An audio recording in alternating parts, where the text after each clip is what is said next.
Hi, welcome back. Yeah, so for last week with the Paramore, Paranormal. I've been listening to Paramore, but for the Paranormal album, um, the song that I had was the title track itself. But when I uploaded the video to YouTube, they said like it was blocked from viewing, so I had to take it off. So subsequently, no music video, and also this one, I'm like, screw it, there won't be a music video. But in any case, Alice Cooper album number 28, Detroit Stories, which also means that this is the last one, at least for now. I am expecting, obviously, there's that Road album that they've talked about with that will have the current band in, which it's about time. That should be fun if slash when it happens, and that will be 29. So what you think 30 is the magic number? Welcome 3 my nightmare? No. But first and foremost, I just want to say thank you. Thank you to those who were with me from the very beginning, all 28. Thank you to those who maybe only watched one video, or new folks that are watching the videos now. I know this one that he said he was sick, so he's just like binging the videos and made like a lot of comments and stuff, so that was cool. But yeah, folks that stuck along for the ride, Adam, Giles, Lisa, Warp Zone, folks like those. Thank you so much, Simon. Yeah, thank you all. It's really meant a lot and stuff, and it's always fun to talk about Alice Cooper, of course. So that being said, and Dark Menace. So I got a comment from him saying if I wouldn't mind making a review on some live albums. He gave out 4 Alice Cooper live. The one at Glastonbury, Fistful, Paranormal Evening. I do have the thumbnail. I created that. However, considering the fact that like I'm going to say like 80% of the songs on each album is like the same, it's going to be a bit different. I think I might just, I don't know. I think I might just give like a brief highlight of certain songs, but just like overall kind of give like a main point theme to each album, because the biggest thing that I just don't want to sound redundant, like, oh, let's talk about, I don't know, Under My Wheels 4 different times, so I might just do a brand theme overall. So I am planning on doing all 4 in one video. However, if it's like passes the hour mark, I'll just cut that in 2, and 2 albums would be for part 1 and the other 2 would be for part 2 videos. So look forward to that. I did receive one a while back ago from, I believe, Simon, that asked if I was to do the Hollywood Vampires, Alice Cooper and Johnny Depp. So yeah, I'll go ahead and do that as well. That should be fun. And of course, the big one, the album ranking video that I plan on doing, that will be, I'm going to say Wednesday. I mean, I can knock that out maybe tomorrow. Then I'll have it up on Wednesday. I'm good to go for that. So yeah, look forward to all those things. Here's a little fourth wall break. So for each album I do, so here's the notes, right? This time it was 4 pages. So that's what I do for these albums. Am I overkilling it? Am I going far more complex than it should be? Probably, but I think it's always fair to give equal value to each and every song, regardless if I like it or not, right? That being saying, 28 albums, sometimes it does feel like, I'm not going to say a grind, but it's like, what I learned early on was, okay, I have to space out when I listen to him, because I'll say like the first 4 or 5 albums, I was listening to practically every day, just Alice. I'm like, I love the guy, but I just can't do this. So I start listening to the album around Thursday, and then I make a review on Sunday. Then after that, it's like, okay, I gotta listen to other stuff. Alright, but with all that said, here is Alice Cooper, Detroit Stories. So this came out like, February of 2020? And while everybody was doing that, I was probably doing, I don't know, Easy Action. That's kind of one of the things, too, is it seems like with every album, like a lot of people reviewed on like the same day articles and stuff. I don't really do that. I kind of just like wait my time because I saw some articles come out. They're like, oh, this is a top 5, a top 10. Like, slow down, people. You know, I get it. It's all high and mighty and stuff. We're all excited. But obviously, eMusic still. Oh, by the way, I really do enjoy this album. Not saying anything against it. The album cover itself, all right. You know, a little Batman thing, if you will. I don't love it, but I don't hate it. It's there. It's almost like Paranormal was a fan project, and it's like, okay, if this does well, then let's go above and beyond and like make a legit Detroit sounding album. There's the backside is Alice Cooper, so if I go ahead and do that, my right eye is shit, so when I do that, it's just a blur, so hopefully I did that right. Either way, I just look like a dumbass.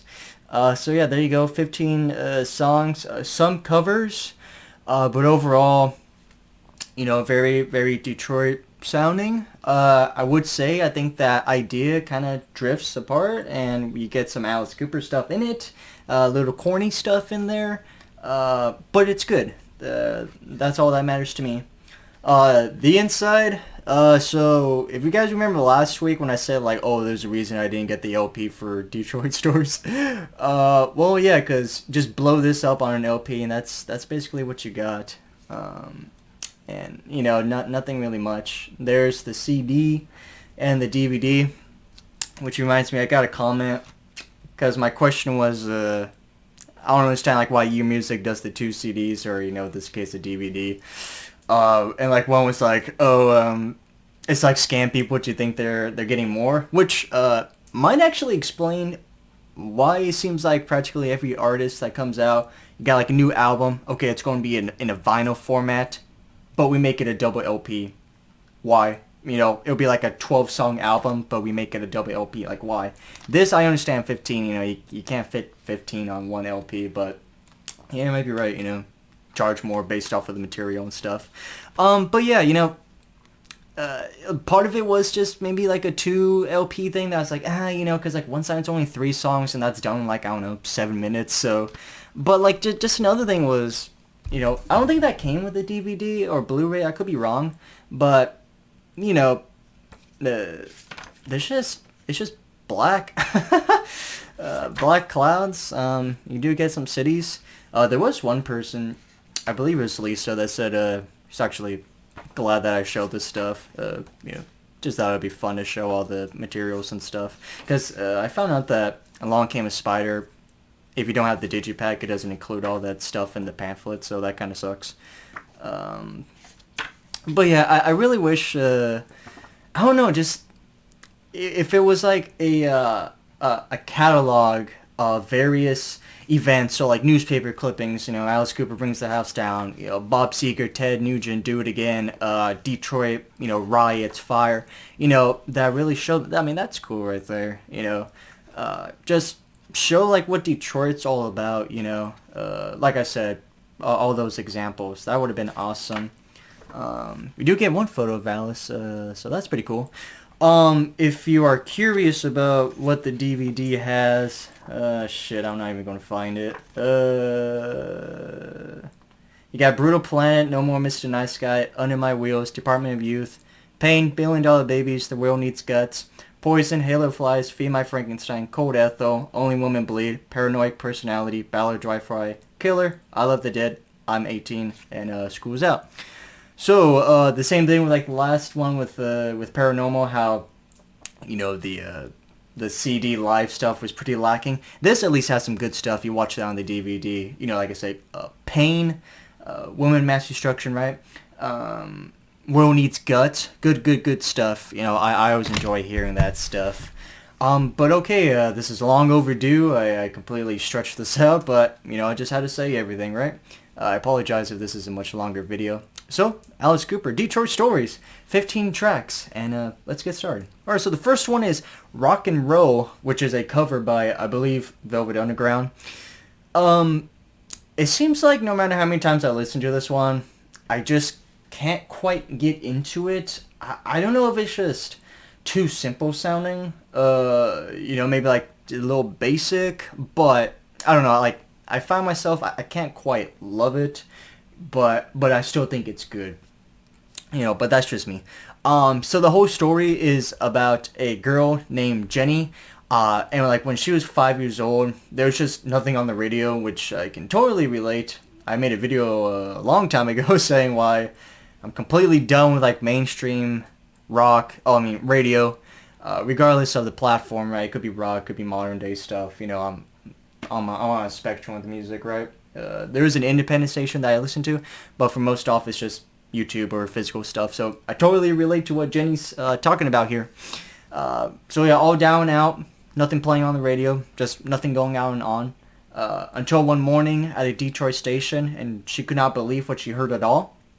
And she started dancing to that fine, fine music, and she really finds herself elevating and feeling quite happy, and just like fuck yeah, something different, or in this case, something hard, rock sounding. Her life was saved by rock and roll, literally in this song. And then they go on about her life. She's got parents, two TV sets, two Cadillac cars, but they weren't doing anything for her at all. Only the radio can help her. And there are times what he says in this song, like the word believe. I try to do a little squeak, but of course I'm not going to do it all the way. Definitely reminds me of how he says caffeine on the song Caffeine from Welcome to My Nightmare. There are backing vocals. There are backing vocals quite a lot on these songs. It's just a smorgasbord of Detroit rock players, which is what he wanted. Detroit pure sound, whether in terms of drums or guitars, backing vocals, whatnot. It definitely shows on here. And they sing lines such as "It's alright," and then Alice gets in that groove. Yeah, it was alright, turn it up.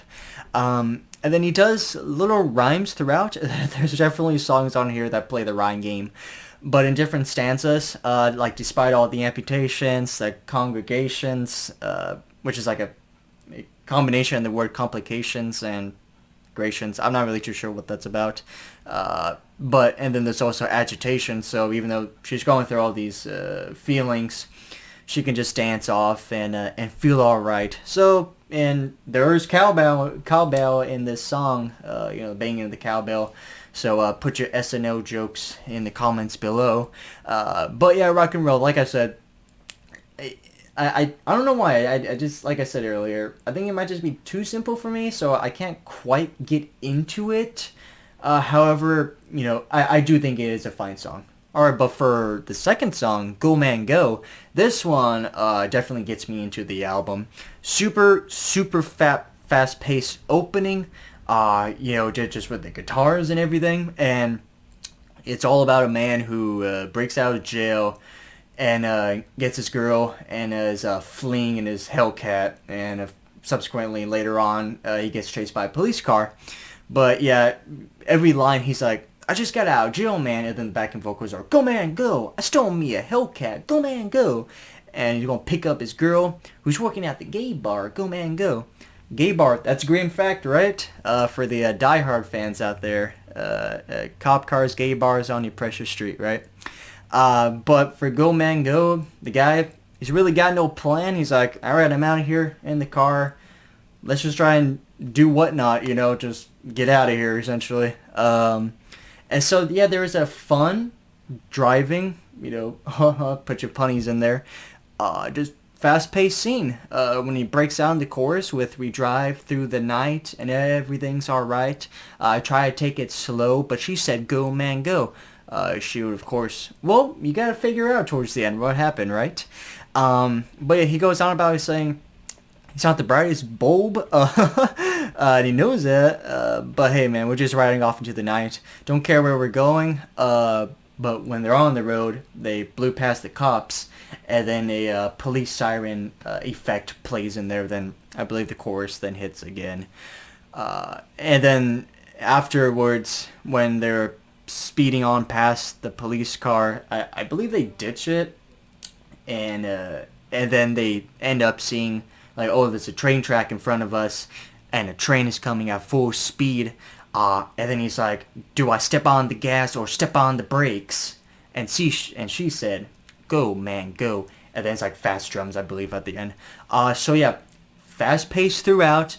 Lyrics, definitely instruments and drums, and of course you take the time to really put the effect in there at the end to slow everything down. Like, oh, literally life and death situation. Do I step on the gas or step on the brakes? You know what happens. That's up for you to interpret. Do they make it? Do they get creamed? That's for you to decide. But at the end of the day, Go Man Go, it's a fun song. For the third song, Our Love Will Change the World, is also a cover song. Quite honestly, I can't remember the band. I don't think the band remembers them either. The reason why I say that is like a pretty damn obscure band. However, they came out with this song, and Alice Cooper heard about it, picked it up, and did it himself. This is an almost modern day Department of Youth.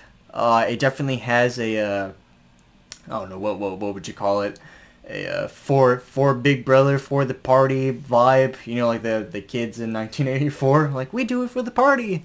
Cancel culture, shit like that. But it is juxtaposition at its finest, which he does terrifically on various songs. Because while the song, obviously the title, Our Love Will Change the World, you think it's all rainbows, and the way he sings it, there's kids involved in it. However, it's like on beat with Alice, and they're kind of like in the background a bit. And it's just like all happy sounding. However, like the lyrics tell you, it's completely not. They're all about kids who disregard everything. Their mind's a cynical machine. We're all pessimistic creeps, or so it seems. And we'll kill any possibility or any illusion of synchronicity. And he then says that it has shown results. And throughout it all, it's just a sort of kids choir, like Ring Around the Rosie, how it's all like that peachy, synchronized stuff. Even though they kill off synchronicity, singing about how we'll change the world into a strange place that you won't recognize. Sorry, my throat's kind of dying here. You may not like it now, but you get used to it anyhow. So, obviously that's pretty relevant, for people that are like upset about like a change or something. It's like, oh, I just gotta like conform to it or something like that, right? I do love the way how he carries some vocals, such as the lines, so little we guard, so very little we guard. So, yeah, it's all about, you could just kind of picture kids dancing in a circle as the entire city burns. That's basically the impression. It's definitely a song that's, definitely its main focus is the lyrics and the vocals, like the instruments. They're there, of course, but obviously that's not the main driving force. It's all about the story. You can find the music video on YouTube itself, and it's almost like a 2D, like paper doll sketch is almost. It's pretty cool how they did it. But Our Love Will Change the World, I think it's definitely an Alice Cooper sounding song. You got the juxtaposition, you got this Department of Youth vibe to it, and that, just at the end of the day, I think it definitely hits the marks onto an Alice Cooper, funny song, when he does it right. But Our Love Will Change the World, it's a song that I like. Alright, but for me, the probably the biggest song that I really enjoy on this one is Social Debris, which was also a YouTube music video. It's like, I'm just assuming Detroit, of course, like abandoned warehouses, and like Alice, he's all like on the wall, so it's like a projection, and then it goes to like the room itself when he's singing. Cool stuff. This one, it is a total just fun rock sound, driving all the way through.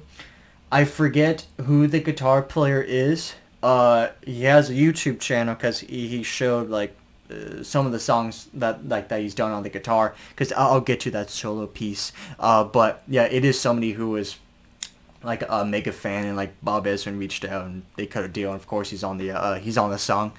But the story itself is a guy, almost like a paranoid personality, to which he is he's almost like schizophrenic almost.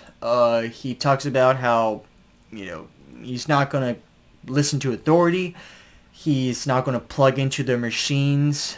He's just like definitely afraid of this sort of authoritarian figure. I hate the sounds of the machines.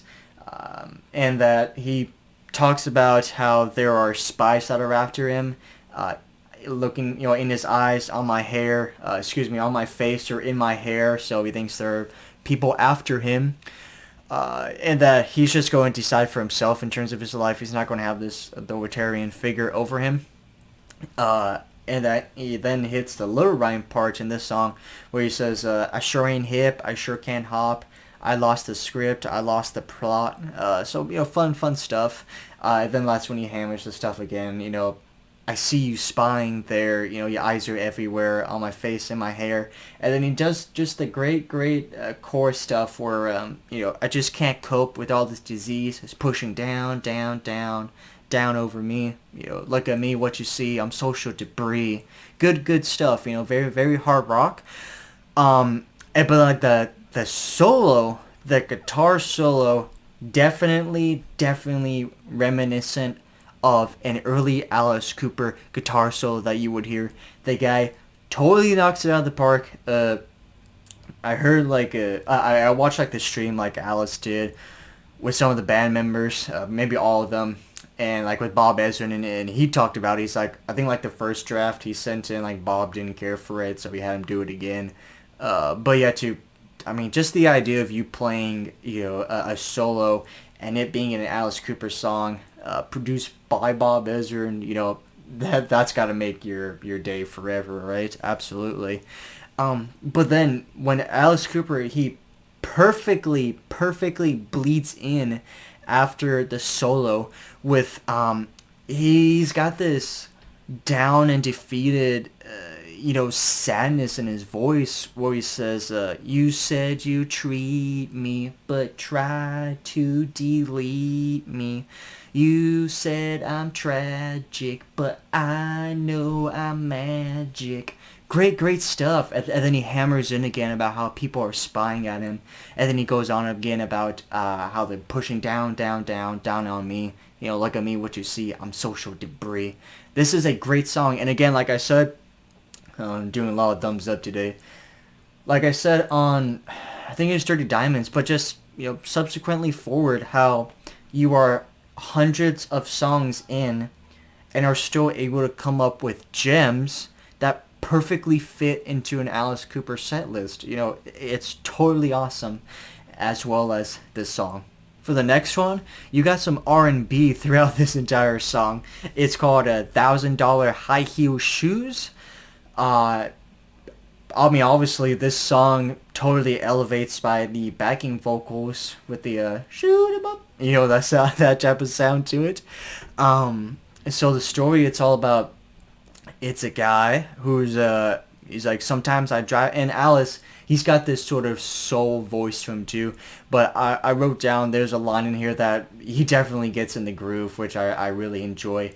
But I don't know if you guys are subscribed to the Alice Cooper channel. They did this series of videos Alice explains the song, or behind the song. But obviously it's evident in the song as well, to where it's just a guy, as he said in the video, an Uber driver. But he's just driving. Sometimes I drive all day, and until there's nothing left in the tank. He's breaking his back, but I sure ain't breaking the bank, so he's got money problems. And that's what he definitely explains in terms of his money problems. So, he can't pay rent, he owes money debt, and there's some guys who are going to go past the usual, phone call threats, or, put a dead horse head in your bed. They're definitely going to come after him now. But he doesn't give a damn, because the money that's going to it is the girl that he's with, because she slides in, cool and tall. She don't wear no clothes at all. She's only got a tiny dog collar on and $1,000 high heel shoes. So, money, while he's, barely scraping on to survive in terms of a paycheck, everything he owes much more than he has. As long as his girl looks good, that's all that matters to him. And like I said, just very soul, very R&B. Great stuff. I definitely enjoy that genre. I like a bunch of genres. I think it's like a little close-minded when somebody says like, "Oh, I'm just pop," or "I'm just rock, just rap." You got to break that boundary. It's kind of like the thing like, "Oh, only songs from 1970 to 1975 are the greatest," or it's like, come on, man. There's a lot of inspiration you can get if you expand your horizons, right? Uh, but the line that I said in which he gets very very R&B is when he says that he's like, well, I guess my meager bank account become obsolete. Obviously, I didn't carry in the voice, but I mean, he's definitely in the groove right there, which I really enjoy. I mean, obviously, I'm not saying he's not giving it his all in this song, but like, I really do enjoy that part. But yeah, the chorus is fun, of course. It gets all high and mighty about what she looks like, just a dog collar and $1,000 high heel shoes. I think like if you just looked at the title, you might roll your eyes, but listen to the song, and I think you might like it, and I certainly do. Or for the next one is Hail Mary. Not in terms of the American football Hail Mary, Joe Montana, Mary itself, or at least an embodiment of Mary herself. So it's all about a bunch of guys. You can kind of just picture them sitting, outside like some bar or whatnot. Essentially, it gives the impression like they're kind of in the slums, but then like this beautiful angel on earth just keeps walking by here. It's like, man, we're in this like slum of a bowling alley, but here's Marilyn Monroe. That's pretty much the song right there. And that a beautiful lady named Mary. She's all that, more than anyone can ever imagine or take. But the one that's singing, he's like, "Oh man, Mary, I'm gonna make you mine." Do whatever it takes. And then that's like just the hard shouting of Hail Mary. And then Alice comes in, he'd be like, "Full of grace," or "You're so divine." Fun stuff. "Mary, I just want to make you mine." And then when she comes by, they say that she feels they feel so high when they come by. And then of course later on the song explains what happens to his soul. But there's a part in here, much like the last song, to where there's a line that really sticks out for me that I like how he sings it, which it's like this accepted flaw where he goes, "I'm done, but even losers sometimes win." I don't know. I just like really enjoy that line. And then what follows that, he kind of carries the same tone as well, in which he's saying basically when she looks at you, she'll let you in. So looks at you like, okay, you're the one, right? And then just more of the Hail Marys, and then she is out. Flag on the glory pole. She lifts my spirit and my soul. And then that's like when they kind of blow up in terms of the Hail Mary. And like Alice does too, full of grace. He does go for a whistle at the end. I think it's a little weak. But it works. I can't do a whistle, so he does a much better job than me. He's like, "Mary, come over here," stuff like that. But Hail Mary, probably a basic song, of course, in its premise. But it's a song that I like. Alright, the next one is Detroit City 2020, which is a revamped version, if that's the correct term, of just Detroit City off of The Eyes of Alice Cooper. I know I talked about that one. I think I was like, oh, I wasn't too sure which one I liked more. There was so many in the comments that I think they liked the original. I could forget. But in any case, it's basically their rendition is some of the lines, and definitely the main chorus. The main chorus of the sort of triumphant feel of Eyes of Alice Cooper. Hit the concrete. Detroit City. That stuff is replaced in terms of a more down and grimy, just hammering vibe to it. But it opens again, with me and Iggy gigging with Ziggy, hanging with the MC5.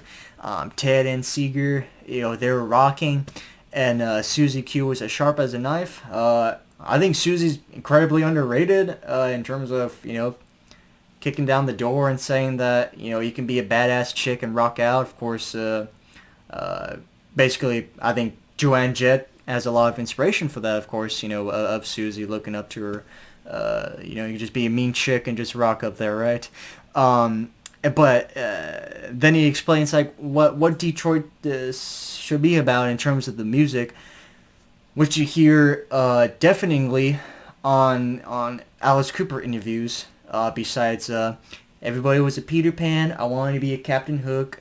Chicken Story. And then, of course, Detroit, where it's like, oh, I hope you come listen to us, like the peace, hippie shit.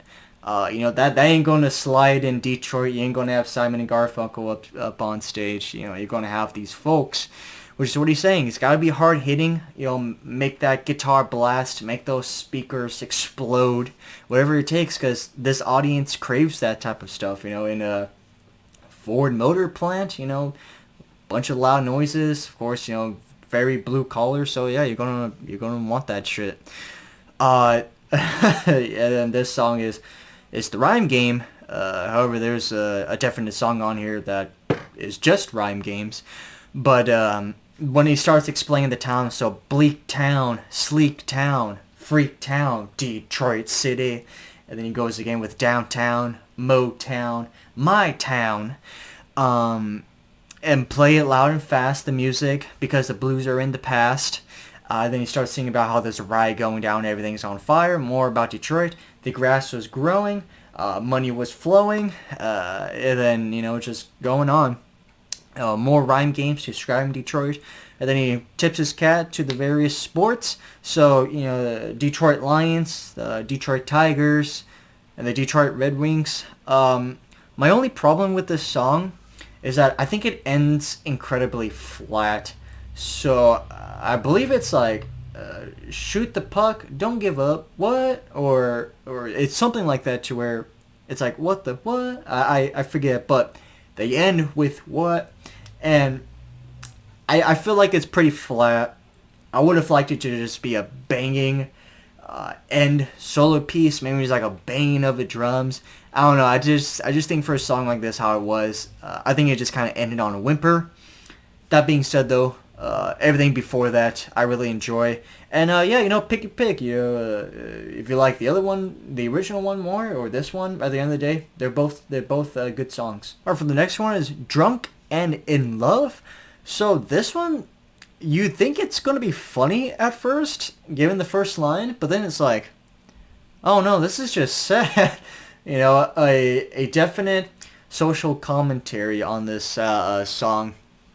To it, he opens up where he says, I saw you, honey, and I just pissed my pants. I was trying to get the right words in. So like at the end, he's homeless, and he sees this girl, this lady that he really loves. I think she's probably homeless as well, or he just sees her. No, she's got to be, because then he explains about like the other people being, non-homeless people.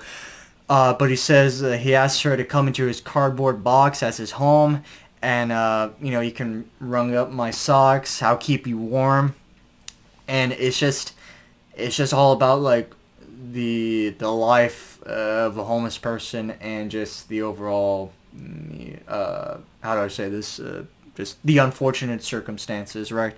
So drunk, abuse, inside, living cardboard box, holes in your shoes, starving, all that stuff, of course. And as he tells her that you can mend my socks, I'll keep you warm, and that's when the chorus hits. This is definitely a blues sounding song, in which he hits the chorus, where he's like, I've fallen in love, who'd have thought I'd be drunk as a skunk and fallen in love. Later on he changes it to, who'd have thunk I'd be drunk as a skunk. But then he enters more about himself, where he says, he's like, falling on hard times, I need some change, spare me some quarters and dimes. I don't care about the holes in my shoes. There was a nice use of harmonica in this song. I'll say it again. I think harmonica is the most underutilized instrument. I think it totally adds to the song, and it's just an amazing instrument in itself. But then this is when the social commentary hits of, he tells her, he's like, you see all those people walking, they don't give a damn about us if we live or die. From, like, Woodworth Avenue onward, they don't give a shit about us, right? Like, who cares about them as long as I got my life, scram off, I don't care about you, go die in your box type of thing. So great social criticism, of course. And then he enters more into this sadness of he says like, I'm sorry if I black out and forget your name, and we can cuddle up with my buddy Froze. So yeah, I mean, just you think like on the first line is like, oh, he pissed his pants, that's funny. But then after it's like, oh man, this is quite sad. And then yeah, just the chorus of I'm drunk as a skunk, but I've fallen in love. So for me, this is a damn good song. Obviously, like I said, like the message is strong. And just Yusuf Harmonica, the fact that it's in a blues font theme. I don't think they could have done anything better on this song. I think it is quite good. Alright, the next one is Independence Day. So there's always a downer on an album right now. I know like some people kind of fucking trashed this song when it came out. I don't view it that way. However, I will say that it's definitely not my favorite. I don't know if it's more like a... It's more like a fantasy man of Dragontown, replace the hard, bleak, soulless blackness that is Dragontown, and like replace it with this fast beat tempo to it of Independence Day, because the guy doesn't give a shit what you think about him. He's not going to follow any sort of like norms or just overall daily practices or just how to live life, essentially, like the things you got to do, right? Completely hands off of anything. He doesn't follow anything in life. He doesn't need anything. He's like, I don't need to cook or read a book, wash or shave. That's kind of like how he sounds like on this this song. Once he rolls out of bed, the day guides him. All alone, no possessions. He's like, I got no telephone. Stuff like that. Backing vocals do yell out the track. He's Dave, Independence Dave. It's a play on Independence Day, but of course Independence Day. So it's like, I'm independent. I don't have to listen to you fucks. I'm just gonna go by my life as I want to. However, this guy's kind of in the mud because he's been busy with a lot of girls. He has one now. She's by I forget where she is. Maybe like a store or something. I forget the name. But there's many past girls that he had. They're all pissed. There's one who's got a gun, and there's a brother who's knocking on the doors. So he's kind of whatever vibe to him, because he even gets into some legal problems that he talks about. And he's like, I got 2 subpoenas for a minor crime, but it couldn't have been me because I'm nowhere every time. Nowhere. The rhyme game is set to a max. I wrote down, though, I might retract this. The rhyme game is something you would definitely see on Super Catch a Skin. Like a, oh god, what's the song? Better Be Nice, with the way that he sings it all and stuff like that, all the various lines. Because it's just definitely a rhyme on max. I think that's its biggest detriment, and maybe just the overall way that he sings this song. I don't hate it. I don't love it. It's just alright. Alright, the next one is I Hate You, with the original Alice Cooper band, minus, of course, Glenn Buxton, rest his soul. But it is the original band. They're having fun, and they're yelling at each other, and they're giving off reasons why they hate each other. Like I said before, and like if you know, that they didn't end on bad terms per se. They were still friends. They would still help out on projects if they so need. Talk to each other, visit each other, stuff like that. And of course here, they just kind of make fun of it all. So I wrote the things down, obviously, since I showed you earlier. So you got Neil Smith saying, man, he's got this deep, gruffle voice, right? Where it's like, I hate you, you stupid bass. He's got that voice too, kind of sounds like Barney from The Simpsons when I did it, And then he just says, I hate your stupid bass, the giant kick, you make me sick. And then Dennis Dunaway hits in with, he's just like, I hate you, your spinning sticks, and your platform boots. You're a big disgrace. I'm just like kind of like highlighting some lines because I didn't feel like reading the entire song. I don't do that like every single lyric. Then Michael Bruce comes in, singing to Alice, saying, I hate your spider eyes or guillotines. Oh, big surprise. I hate your crooked, broken nose, your running mouth that you never close. Then Alice Cooper comes in with Michael Bruce. He's like, I hate you and that guitar pop, those tiring riffs we all laugh about. And then he kind of calls him like fat fingers on like the neck. And, you're the king of America, but Jeff Beck. And like the chorus itself is, I hate you, Hateyu. So, hate you. That's fun. But then when they all come together for Glenn Buxton, which is, we hate your sneer, the cigarettes, your mutton chops, your unapologetic wife. And then they all come together to say, but most of all, we're filled with rage at the empty spot you left on stage. And then Alice comes in saying, what is Sid? So, it's a nice tip of the cap, of course, to Glenn Buxton. Overall, I could see why somebody would think this might be a little shoehorned, a little, what's the word, like corny or something, you know what I'm trying to get here. But, I think this is fun that you actually have the original Alice Cooper band in a song. Obviously, you saw that in Paranormal with less success.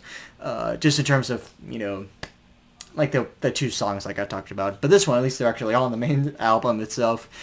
And, some of these singers, like some of these artists of the original Alice Cooper band, the last time you heard their voice on a song was, Easy Action, or Praise for You.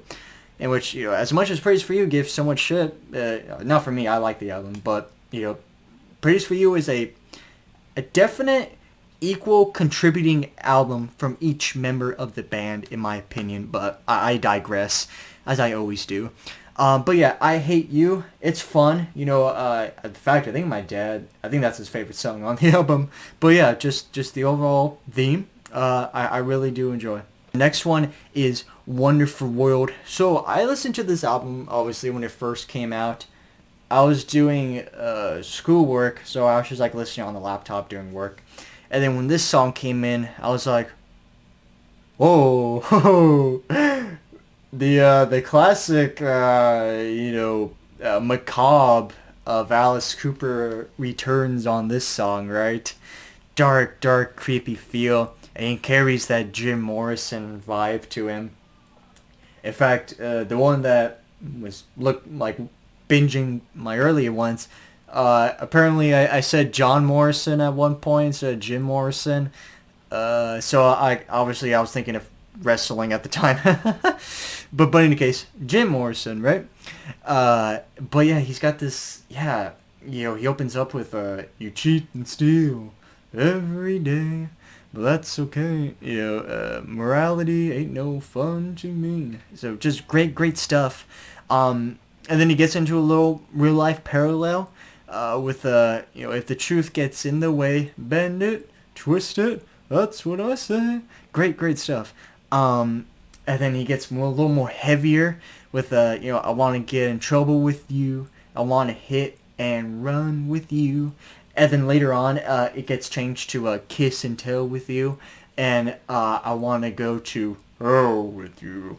But then just the chorus, the classic creepy high-pitched tone that Alice does, with the, I'm gonna be the air you breathe.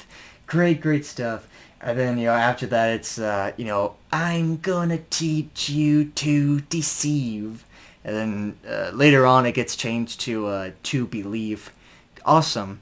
And then they enter this creepy chant of, it could be a wonderful world. And then there's backing vocals doing the, If only you were just like me.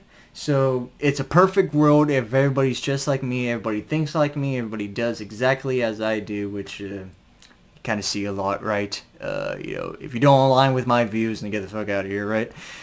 And then he enters this more creepy territory of he talks about this place that he loves to smell because it smells like death and decay. Money's the root that no known cure. And just then he enters a course of more, because I think like the music video of this, I think it's just like those little visualizers.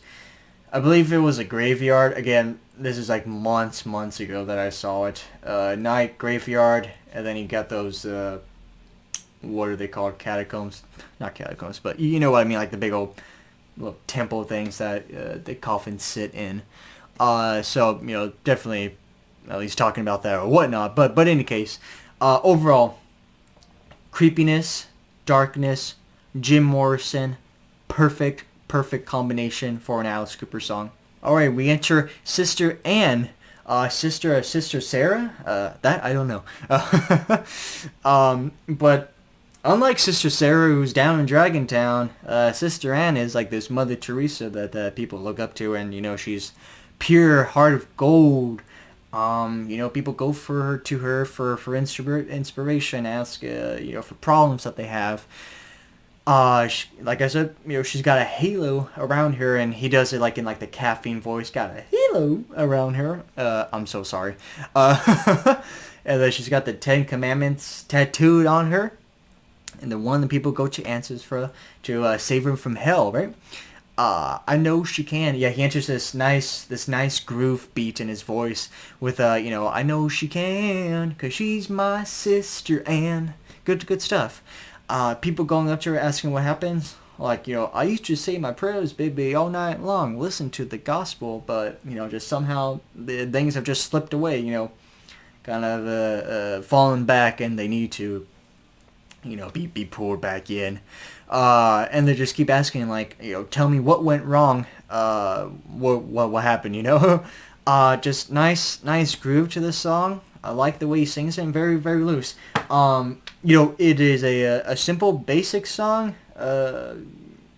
Like I understand if, like I'm going to say post Hey Stupid, if you're a little tired of the religious or biblical themes, because, you got Last Temptation, like Brutal Planet, has like the 7 Deadly Sins, which, I don't care if they're religious or not at all.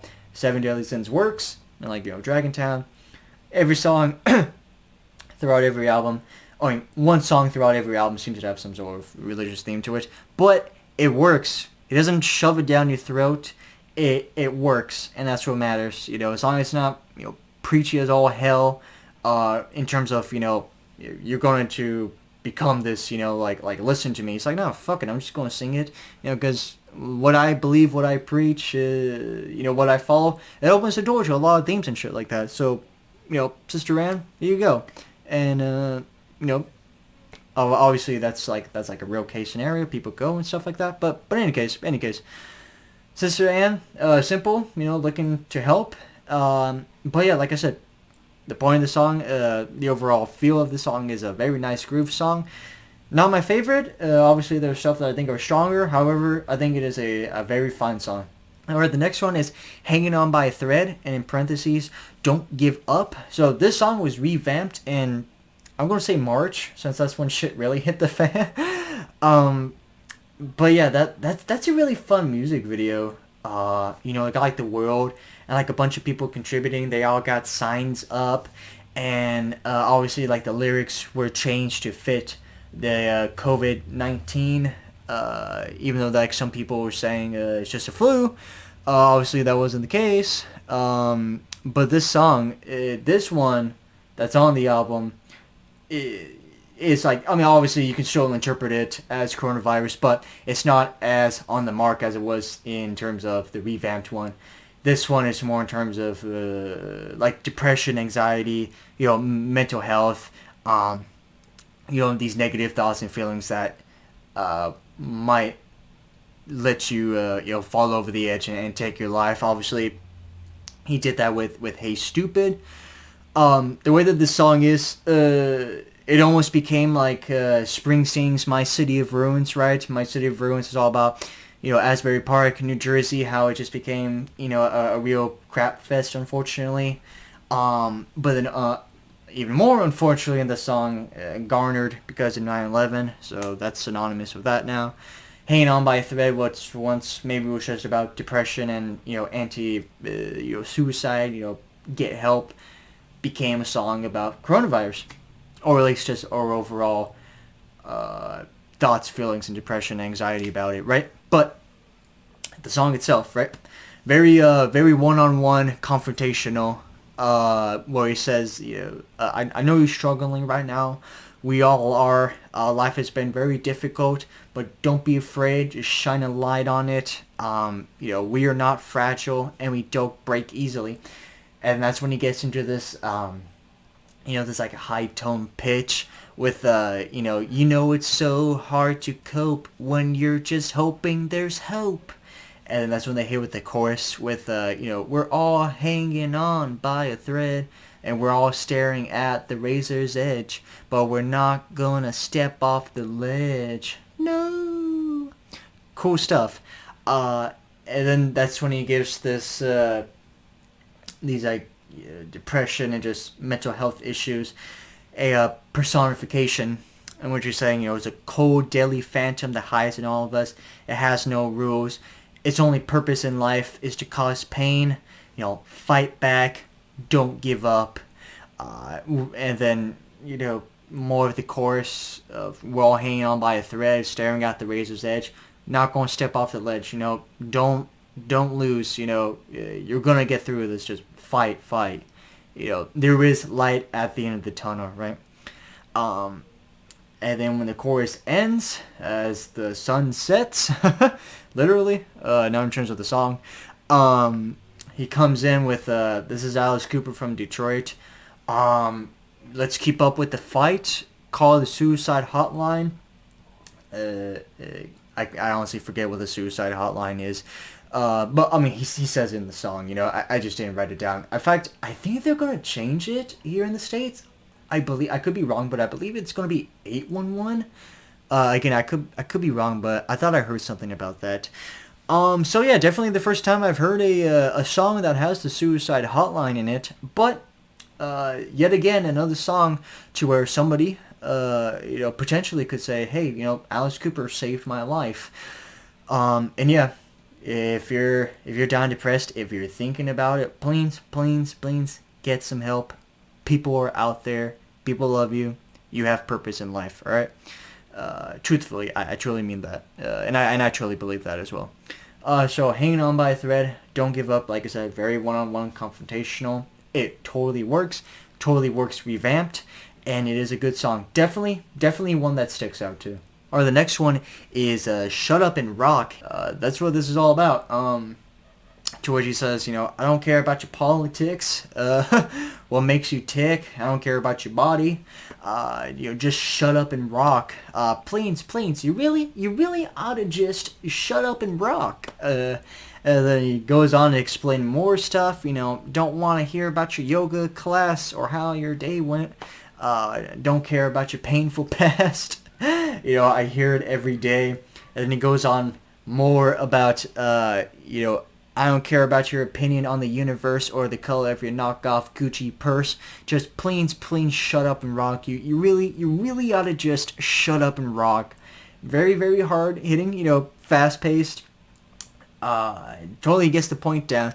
I almost wish that this was the last song on the album. It is short, I think 2.5 minutes. But I do kind of wish that would have made a bigger lasting impression on the album itself, just because of how relevant it is and how people bitch about everything. But yeah, Shut Up and Rock, totally fun song. I don't care what you're saying. Just calm down. Put the Twitter down. Put the cell phone down. Put your brain out. Just dance with me. Just shut up and rock. I think a lot of people can take that piece of advice with them. But at the end of the day, for me, It's a fun song. All right, to finish off the album is East Side Story, which I believe is a Bob Seger cover. Okay, so this is the funny one, right? Before I forget.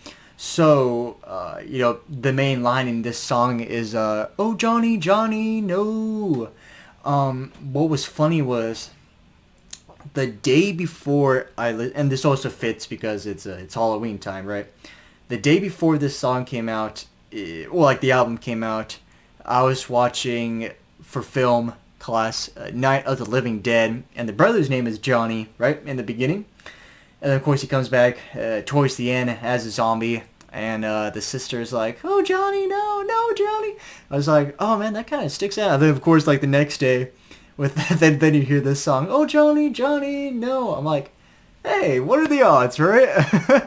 But this song itself, a definite outsiders feel, Socials versus Grease. Not in terms of Gutter Cats versus the Jets, not that literal snapping the fingers. And can I be honest, I don't know why West Side Story is a popular film.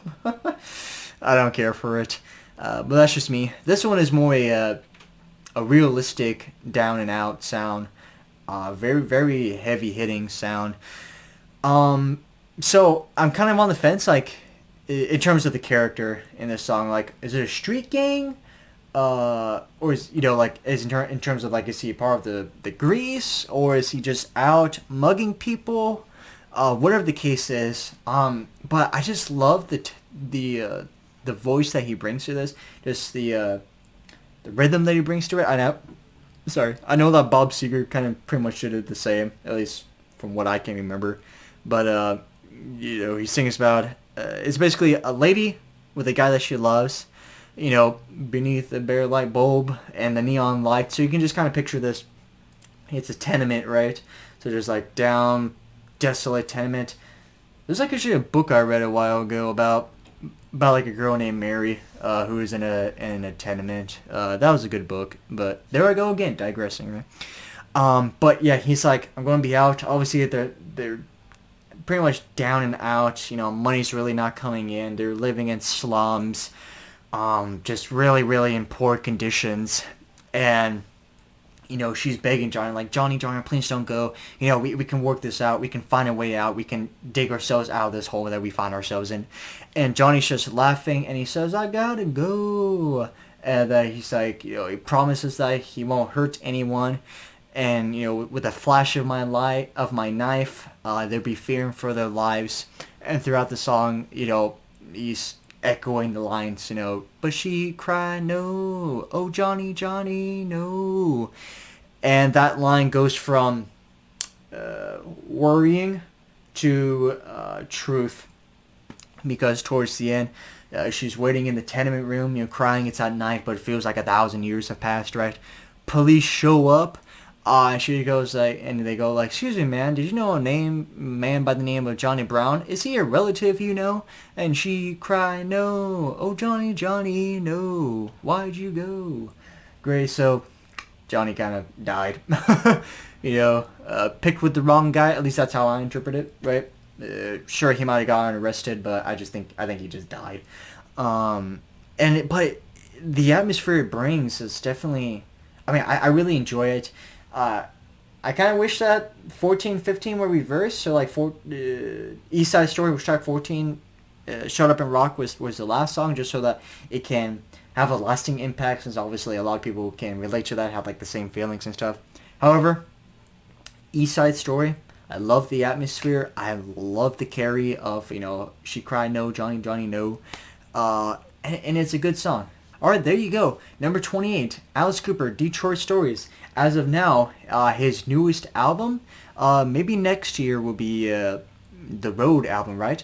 But let me know what you think. You love this? You hate this? For me, it's right up there. I believe I have it at number 11.